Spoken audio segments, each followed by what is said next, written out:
El meme se hizo realidad. Todos lo vimos. Ese que decía, ya tenemos los resultados, nomás faltan las elecciones. Pues sí, ahora sí que otra vez podemos decir con cara de asombro, no podía saberse, ¿no? Los mismos nombres que se pusieron en los acordeones fueron los que ganaron. En el acordeón oficial, por supuesto. Lo hicieron en distintos formatos, pero estaban los mismos nombres para la parte, digamos, federal.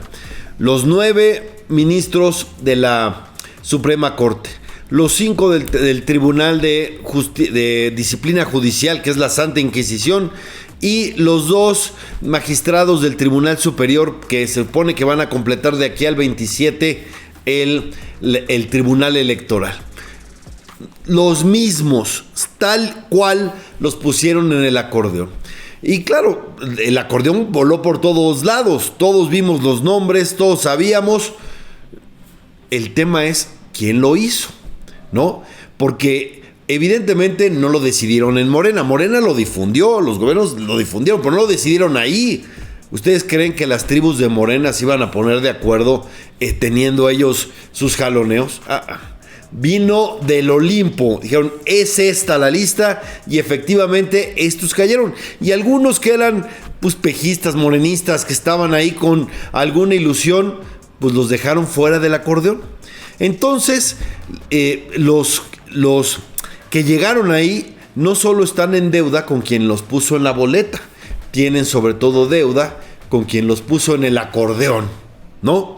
Ese dedazo mágico, y por supuesto el que puso las clientelas, que por cierto, la gran noticia, o más bien lo que ha llamado la atención, es que 9 de cada 10 ciudadanos le dieron la espalda al procedimiento.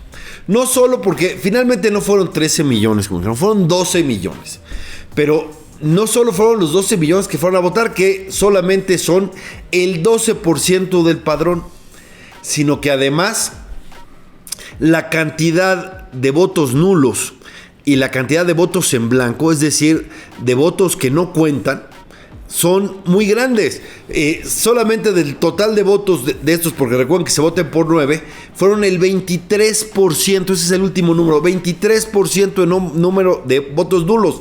Para que tengamos una idea, apenas el que se perfila para ser presidente de la Suprema Corte, si se cumple la Constitución, Hugo Aguilar, tuvo 5% de los votos, un poco más de 5% de los votos. Es decir, no llegó ni siquiera a la cuarta parte de los votos nulos, ¿no? Entonces, es un verdadero fracaso. En ninguna parte del mundo, un abstencionismo cercano al 90%, fue del 87% del abstencionismo, pero insisto, el voto efectivo no llegó al 10% por la cantidad de votos nulos y de votos en blanco, y eso solo para ministros de la Corte. Yo les aseguro, como se está confirmando, que en la medida que se cuenten las otras boletas, va a disminuir el voto efectivo, es decir, va a haber más voto nulo y va a haber más voto en blanco, porque la gente votó a ciegas, no conoce a los candidatos. Esto de que digan, qué maravilla, llega un presidente indígena a la corte como Benito Juárez. Momento. Primero, nadie lo conocía, o casi nadie lo conocía. La inmensa mayoría de los electores votaron así, porque así venía en el acordeón, ¿no? Entonces, eso de que es por sus méritos, no, simplemente es más bien por el dedazo de quien lo puso ahí, que ya sabemos quién, pues el que salió a votar en Palenque. Fue casi la confesión de parte del maximato que tenemos, ¿no? Entonces, pero además, Juárez, si algo se vio, Juárez era, pues que hacía valer la ley, el valor del derecho, la independencia judicial, ¿no? Y aquí llegaron por la obediencia. Es más, esta reforma es producto de la venganza. ¿Por qué? Porque no soportaron la independencia del Poder Judicial, no soportaron la independencia de Norma Piña y otros ministros que hicieron valer la Constitución frente a los caprichos del gobierno. Pero aquí la clave es el descarado fraude electoral que vimos. Yo no recuerdo un fraude electoral tan descarado por lo menos desde el 88. ¿Y por qué digo eso? Porque la inducción del voto es delito electoral y es fraude. Y como está plenamente documentado, los ciudadanos fueron acarreados en su mayoría. Por supuesto que hubo voto libre de algunos y mis respetos para ellos, pero la inmensa mayoría fue llevada a las casillas con un acordeón y los llevaron a votar por gente que no conocían, sino por gente a la que por la que les ordenaron votar. Y eso es un delito electoral, eso es un fraude electoral. ¿Por qué? Porque si pisotea el voto libre y secreto. Y sin voto libre y secreto no hay democracia posible. Y sin voto libre y secreto esto es un fraude catastrófico, o más bien un fraude inmenso, ¿no? Y por supuesto catastrófico para la democracia. Así muere la democracia mexicana. Ya estamos en una autocracia, porque sin división de poderes no hay democracia. Y por supuesto, sin división de poderes hay una voluntad suprema que, pues, al parecer por lo que vimos, no coincide con la presidenta, sino con otro poder fáctico que salió de su madriguera para mostrarse, pero que sigue manejando los hilos del poder.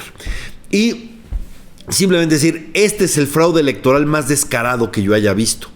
En el 88, pues claro, me acuerdo yo de los costales de boletas, etcétera. Bueno, esto fue a la luz del día. Todos lo vimos, todos conocimos los acordeones. La gente llegaba y se formaba con los acordeones. Hasta el gobernador de Puebla sacó su acordeón para saber por quién iba a votar. Eso es un fraude descarado. Si hubiera un poquito de decencia en el Tribunal Electoral y un poco de rigor, tendrían que anular la elección. Por desgracia, sabemos que ese Tribunal Electoral está cooptado, está capturado y muy posiblemente valide este fraude electoral, pero a quien no engañaron fue al mundo. El mundo vio esto y vio dos cosas.